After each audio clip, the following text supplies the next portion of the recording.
A depressão é um incômodo, mas aos poucos, muito lentamente, ela está saindo do armário. Artistas e famosos já começam a relatar a luta contra a doença. Uma ajuda e tanto para a gente que nem sabe que sofre desse mal e para as famílias que não entendem aquele tipo, às vezes, caladão ou nervoso, às vezes sem ânimo, que está lá dentro de casa. Por que ainda temos tanta dificuldade em encarar a depressão em meio a tanta imperfeição? Por que esse estigma? Para ajudar a gente a entender melhor esse fantasma, o Saia Justa de hoje recebe, com o maior prazer, mais uma vez nesse sofá, o Dr. Drauzio Varela. Essa série que o senhor está fazendo para o Fantástico sobre a depressão, ela é absolutamente genial. A começar pelo título. O título é Não Está Tudo Bem, Mas Vai Ficar. É um título absolutamente otimista e que já traz uma carga de esperança enorme para quem sofre de depressão. Ou seja, depressão tem solução. Tem solução. Nem sempre fácil, mas tem solução.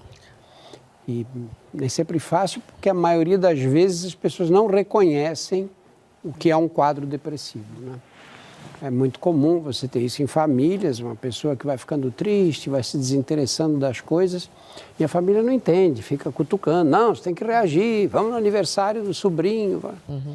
Esse é o problema. E aí eles acabam procurando ajuda quando o quadro fica grave, né?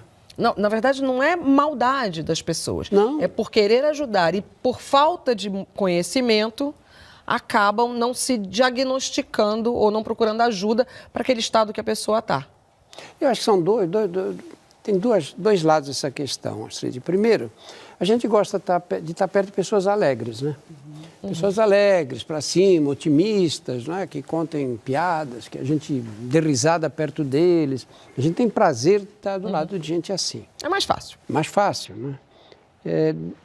Quando você convive com alguém que, ao contrário, tem uma visão pessimista, tudo que vê do pior lado possível, que não tem ânimo para fazer as coisas, que vai se fechando dentro de si mesmo, vai se afastando dos outros, incomoda a gente.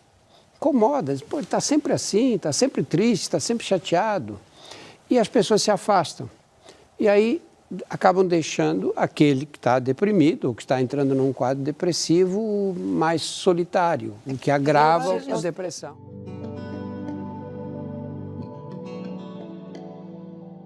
Como é que a gente diferencia uma melancolia, uma tristeza momentânea de uma coisa que realmente precisa de atenção, assim? Há algumas diferenças importantes. Todos nós ficamos tristes em determinadas fases da vida, perdemos uma pessoa querida, ou a vida está complicada, ou aconteceu uma coisa muito desagradável.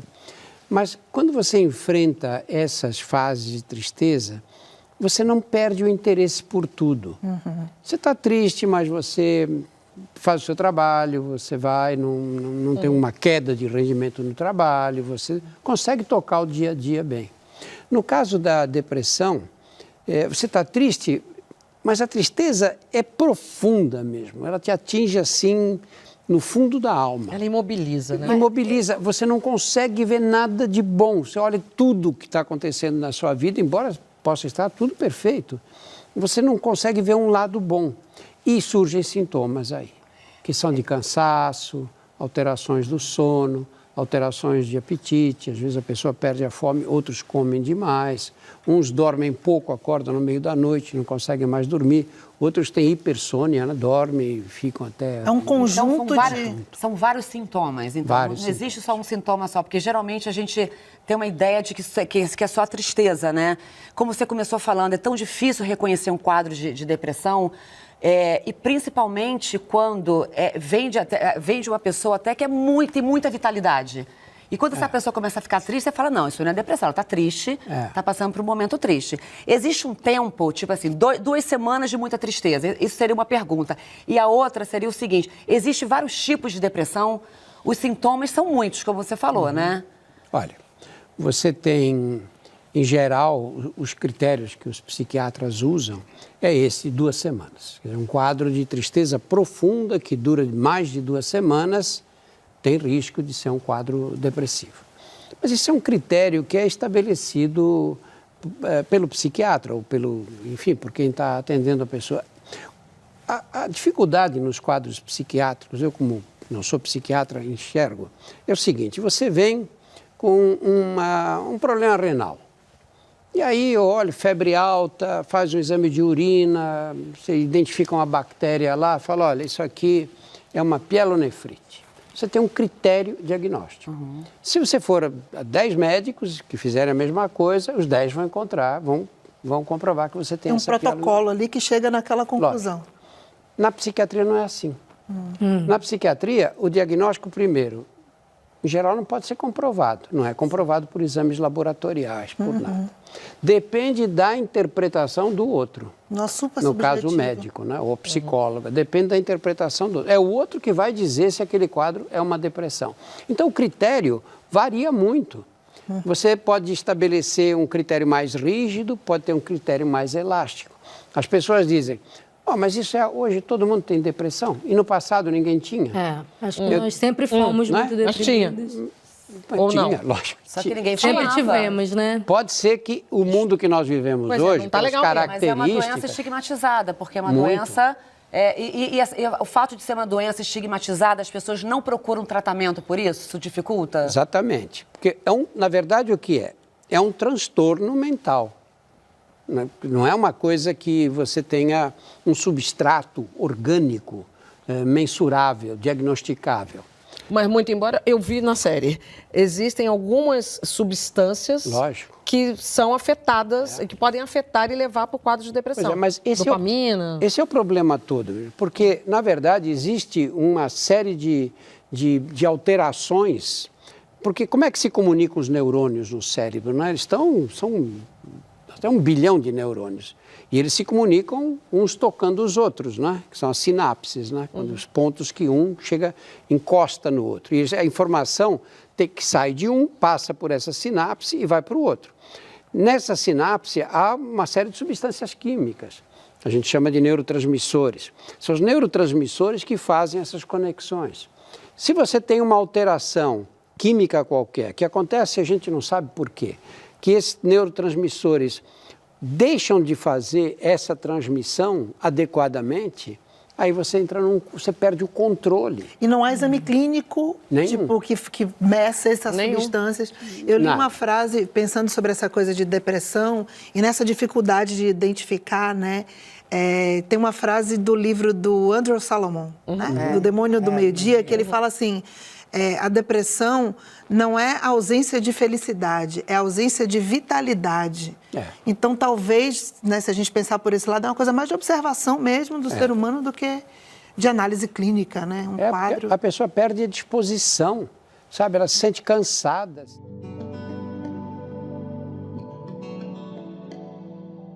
Mas não tem uma coisa que detona isso? A pessoa consegue detectar que aquilo detonou a depressão ou ela chega...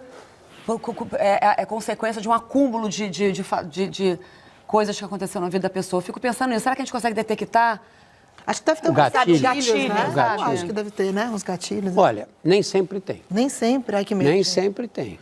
Às vezes você tem uma pessoa de meia idade, tudo bem com os filhos. Conheci esse caso hoje do cabeleireiro. Meia idade, com dinheiro, filhos, um bom casamento...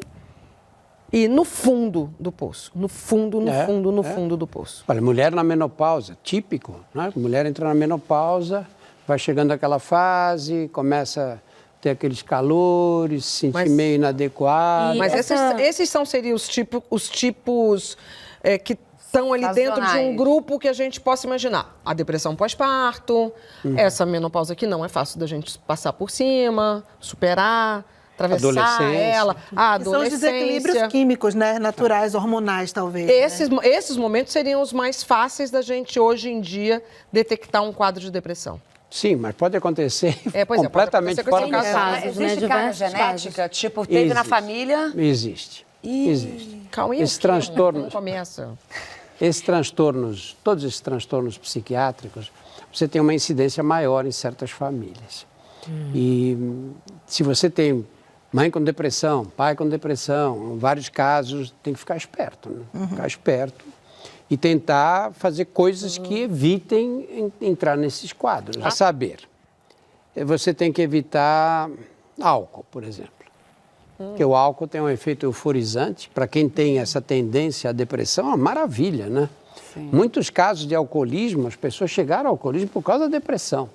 Aí você bebe e fica eufórico. Só que eu quero ficar depois assim, aí vai ficar bebendo. Depois vem a ressaca e você vai lá para baixo. E aí bebe de novo, né? Pra sair desse Ou cheira a cocaína, né? Aí fica o rei da festa, né? Só que depois vem a tragédia. O que mais se pode fazer? Atividade física é fundamental. Atividade física, eu insisto sempre nisso, parece que é uma panaceia, né? E realmente é uma panaceia moderna. Você, na medida que faz exercícios mais vigorosos, os músculos se contraem. Hoje a demonstração clara de pequenas moléculas que são produzidas, são libertadas na contração muscular, que agem no cérebro. Eu acredito nisso completamente, eu sinto isso. Por isso que você faz exercício e na hora que você acaba, porque enquanto a gente faz é sempre ruim, Muita gente fala, bem-estar. A endorfina. A endorfina. Quando pega, todo mundo fala pra mim, vai que uma hora vai bater.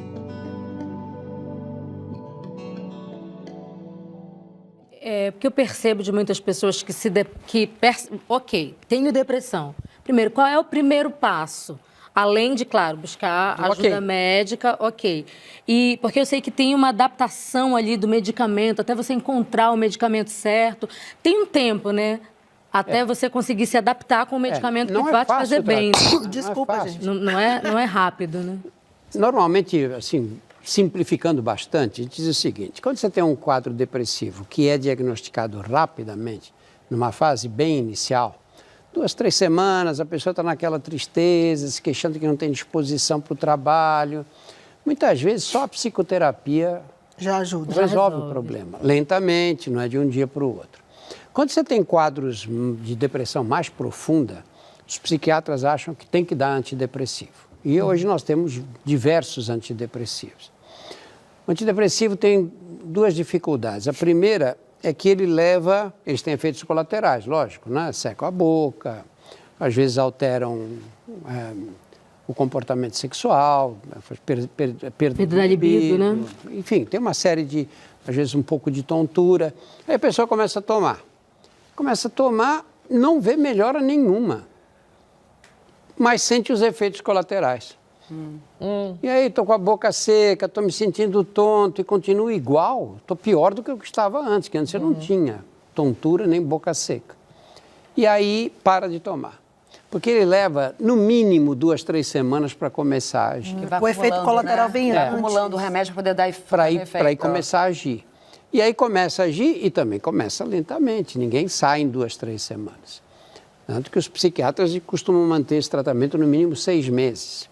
O problema é que quem teve um episódio de depressão tem um risco maior de ter o segundo. E quem teve o segundo tem um risco muito maior de ter o terceiro. Progressão geométrica. E chega um ponto que esses quadros vão se repetindo e muitas dessas pessoas precisam ser medicadas pela vida toda.